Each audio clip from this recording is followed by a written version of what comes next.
嚟到單元5，水與我們。咁啊，水啊好重要啦。水除咗對人類咧，仲對好多植物啊、動物都好重要噶。如果水冇咗咧，我哋地球啲生物就玩完噶啦。咁講多兩句，啲古文明嘅起源咧，大部分都係同啲有水有關嘅啲河流啊，例如黃河、印度河、尼羅河咁樣。咁點解會係咁咧？好簡單啫，因為啲河流有水咯，可以飲用咯，同埋可以攞嚟耕種做農作物咯，咁咪可以養活啲人，令到社會發達。咁同埋除咗有水唔代表得㗎，你仲要睇下有冇啲乾唔乾淨嘅水㗎。唔乾淨嘅水咧都係冇用㗎，因為咧你好容易飲到會病啦，同埋死亡㗎。仲有啊，好似呢啲屋企附近冇食水供應、清乾淨食水供應咧，佢要點啊？要打水啊！咁佢冇時間返學㗎。原來咧冇乾淨水咧係可以令到一個小朋友咧書都冇得讀㗎。咁我哋喺香港呢啲咁發達嘅社會咧就好難遇到呢啲咁嘅事，但係其實將地球成個好多第三世界發展中嘅國家咧都遇到呢啲咁嘅困局㗎。嗱，書嘅60頁，係人都知咧，人類啦有70%嘅係水嚟㗎啦，得唔得？咁我哋有足夠嘅水咧，我哋啲細胞先可以正常運作。但係我哋水咧亦都會流失㗎喎，喺流汗啦，你做運動啊，或者去廁所啊，咁都會令到啲水分流失。咁我哋如果唔及時補充水分咧，我哋係可以幾日之內咧就會缺水而死㗎啦。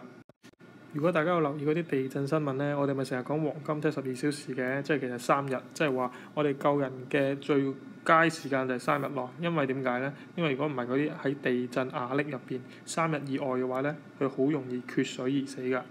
而好多有啲離開咗黃金72小時都救到嗰啲人咧，嗰啲人可能係透過自己飲自己啲尿咧嚟維持生命。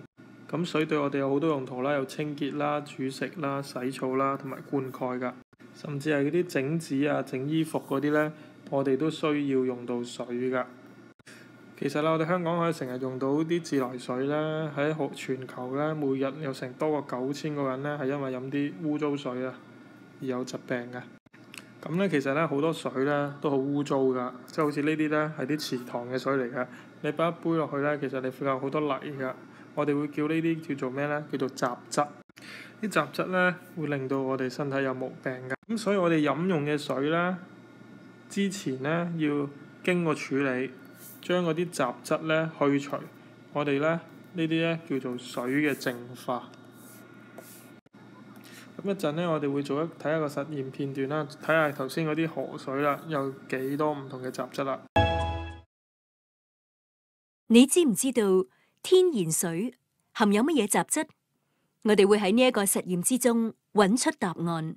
老師會俾一杯污濁嘅池塘水你，細心觀察池塘水，池塘水係唔係清澈？池塘水有冇異味？水裏面有冇固體雜質？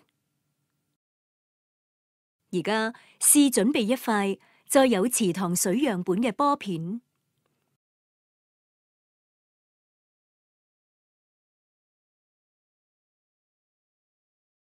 然後利用顯微鏡觀察池塘水。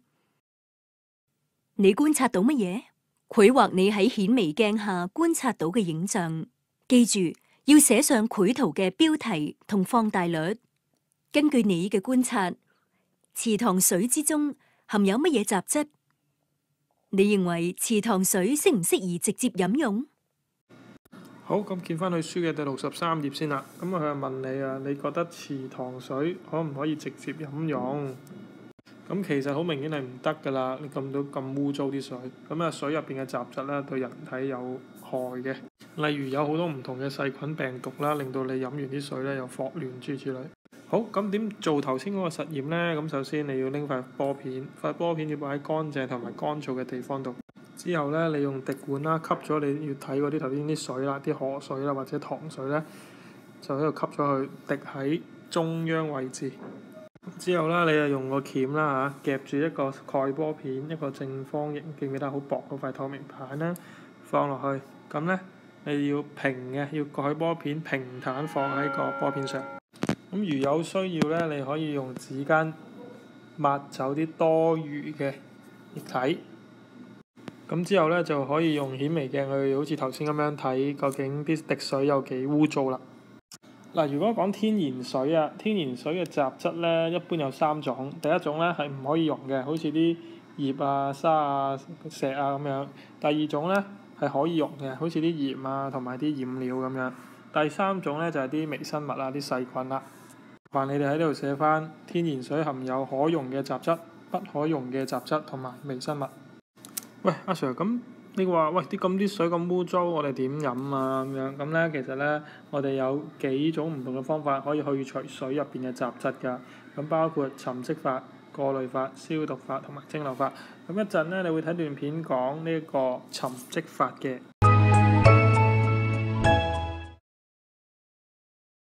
科學家發明咗好多方法嚟除去水中嘅雜質。喺呢個實驗之中，我哋會利用沉積法將池塘水淨化。先觀察一杯池塘水，並將觀察所得繪畫喺圖中。將呢一杯池塘水放喺實驗台上，靜置大約10分鐘。細心觀察經沉積後嘅池塘水，再將你嘅觀察所得繪畫喺圖中。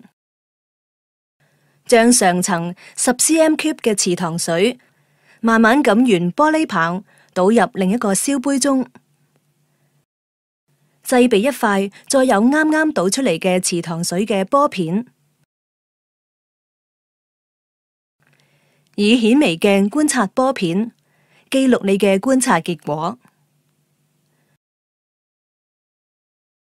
沉積之後，喺燒杯上層嘅水變得比較清澈，咁係因為喺沉積過程中，較大同較重嘅固體雜質會沉喺容器嘅底部，形成一層沉積物。但係，當我哋利用顯微鏡觀察經沉積法淨化後嘅水嗰陣，我哋可以見到水中仍然有細小嘅固體雜質。呢啲係唔能夠用沉積法除去嘅雜質，因此經沉積法淨化後嘅水唔適宜飲用。嗱，咁頭先段片你哋應該睇到嗰個沉積法㗎。個沉積法點玩咧？就係呢度。嗱，呢度有兜水，好污糟嗰啲糖水係咪？咁池水咧，咁呢啲一點點就係啲雜質啦，係咪？咁你發覺咧，等佢一陣，假設等佢10分鐘咧。嗰啲一點點嗰啲雜質咧，好重嗰啲沙石又好咧，咩都好咧，會沉晒落底㗎，沉晒落底㗎啲固體雜質，啲固體雜質會沉晒落底。咁上層咧就變咗比較清澈嘅水。咁點玩法咧？個沉積法就之後，我將較乾淨、上層較乾淨嗰啲水咧倒落去，倒落另一個燒杯度。咁最污糟嗰啲啊留低佢。咁樣我就可以隔咗一層比較乾淨嘅水啦。呢個叫做沉積法。咁麻煩你哋喺書65頁同我畫翻低呢個圖。好啦，咁你打開書嘅66頁，咁我哋做埋啲討論先。佢話根據你嘅觀察，咁你列出下有邊啲嘅沉積物係可以除去嘅，邊啲係唔可以除去嘅。咁頭先你見到個沉積法頭先嗰度，佢只可以除去啲咩啊？較大同埋較重嗰啲固體雜質，即係嗰啲沙石。咁嗰啲溶咗落水度嗰啲隔唔隔到啊？隔唔到㗎。溶嗰啲啊已經溶咗啦，你隔唔到啲鹽出嚟係咪？同埋啲好細嗰啲固體你都未必隔到㗎。啲塵啊嗰啲，仲有緊係啦，啲微生物、啲細菌你梗係隔唔到啦。咁下面嗰題就問你啊，經過沉積法嘅水可唔可以飲啊？點解啊？梗係唔得啦，因為用沉積法去隔唔晒所有雜質，例如呢啲細小固體、可溶雜質同微生物，咁呢啲嘢會對人體有害嘅。咁呢個沉積法咧，你將呢啲好污糟嘅嘢擺一陣咧，啲嘢沉咗落去啦，係咪？咁呢一層嘢咧，我叫做沉積物，得唔得？咁同我寫埋個摘要啦。沉積法可以除去水中較大同較重嘅固體雜質，呢啲雜質會沉喺底部，形成一層沉積物，得唔得？啊！你哋有冇試過咧飲湯嗰陣時咧，唔想飲啲湯渣，撈起佢啊咁樣？或者咧，你飲茶嗰陣時咧，想隔走啲茶葉啊？嗱，其實呢個方法咧就係我哋除咗沉澱法之外，喺生活都成日用嘅，叫做過濾法。咁呢招過濾法咧就需要一個過濾器㗎。咁過濾器即係好似假設呢度咁啦，你想飲湯渣，你係咪要揾啲有窿窿嘅嘢啊？有啲窿窿嘅嘢可以隔走啲咩啊？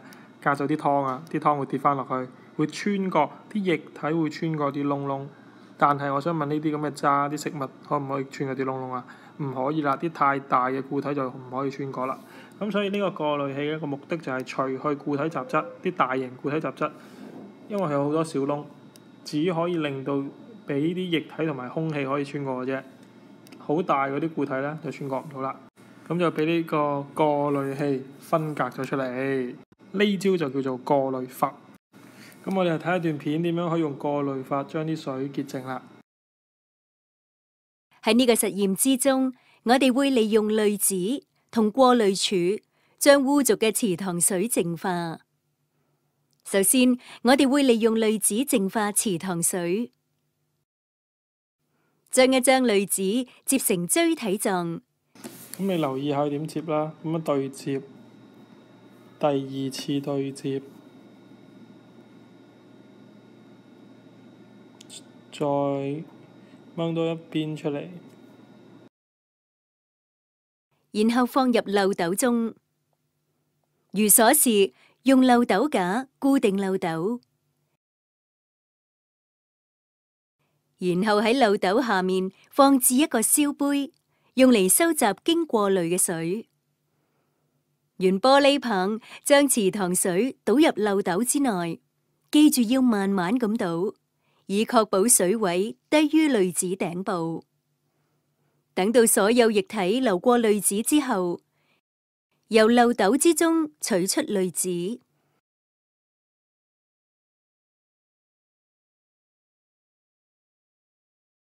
放喺白瓷磚上面，並且將佢打開。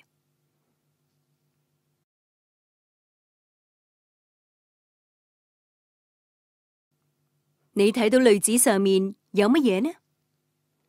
細心觀察燒杯收集所得嘅水，然後再製備一塊載有水樣本嘅玻片，喺顯微鏡之下觀察。根據你嘅觀察結果，你認為經過濾法淨化後嘅水適唔適宜飲用呢？喺呢個實驗之中，穿過濾紙流出嚟嘅水變得較清澈。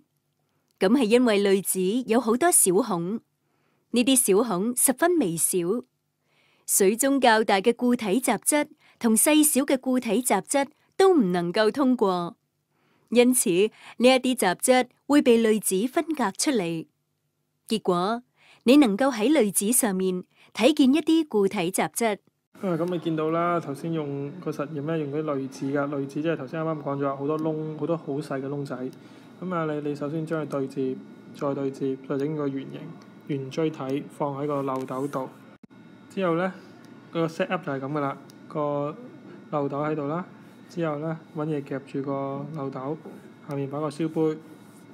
之後你就將好污糟嗰啲塘池水咧、池塘水咧倒落去，咁攞個玻璃棒引導佢落嚟，倒落去。咁只不過咧，要留意你要慢慢倒㗎。如果唔係咧，因為你倒得太快咧，佢隔唔切啲水咧，佢嗰啲池塘水就會瀉出嚟㗎啦。咁打開你嘅書嘅68頁，咁佢問你咧，喂，將個漏斗嘅濾紙拎出嚟咧，咁再將佢打開咧，你會見到啲咩？咁你記翻個實驗啦，你見到佢個濾紙可以隔到好多污糟嘅雜質、固體嘅雜質㗎，得唔得？咁喺實驗室咧，我哋仲會有一個另類啲嘅過濾器嘅。咁一陣你睇下呢嚿嘢點樣過濾㗎。一部分及第二部分嘅觀察結果，過濾法能夠除去水中較大嘅固體雜質，但係過濾法唔能夠除去水中嘅微生物，亦唔能夠除去水中嘅可溶嘅雜質。由於經過濾法淨化後嘅水仍然含有對人體有害嘅雜質及微生物。好，咁之後你書嘅69頁咧，佢又問你，喂，第一、第二部分嘅實驗結果，你列出過濾法可以除去嘅雜質同埋唔能夠除嘅雜質。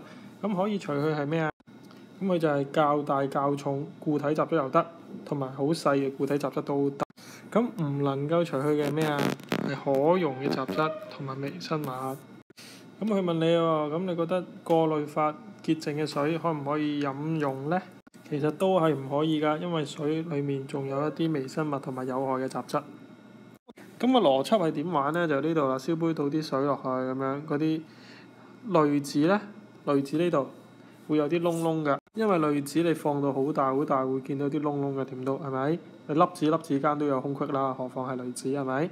咁咧，佢會阻擋到一啲即使好細嘅固體雜質，都阻到都隔得走㗎。咁之後咧，但係啲液體咧就可以穿過嗰啲窿嘅，啲液體可以穿過啲窿，咁佢就可以流到落去啦。咁佢就可以透過濾紙呢個方法隔走污泥，咁啲水咧就可以咁樣流落嚟啦，得唔得？咁我俾呢啲隔咗出嚟嘅水個名佢叫做濾液，咁呢啲剩低嗰啲嘢咧叫做殘餘物。咁啊，過濾法係一個好好用嘅方法啦，包括我哋一啲屋邨嗰啲或者你自己屋企嗰啲濾水器啊，咁都可以攞嚟隔走街一啲自來水啲雜質㗎。咁我哋而家打開翻書嘅70頁，做埋個摘要先。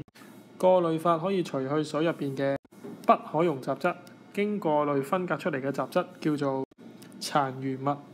好，咁最後做個總結。咁我哋今日學咗呢啲，我哋好多污水嘅，啲污水會令到啲人咧死亡㗎。我哋要乾淨嘅水。咁啲污水有雜質嚟講咧，有幾種啦。一種係唔可以溶嘅，好似啲沙石啊，一啲可以溶嘅，啲鹽啊諸如此類，或同埋微生物。咁我哋可以透過沉積法咧去隔走啲大型嘅固體雜質，但係隔唔到啲可溶同埋微生物。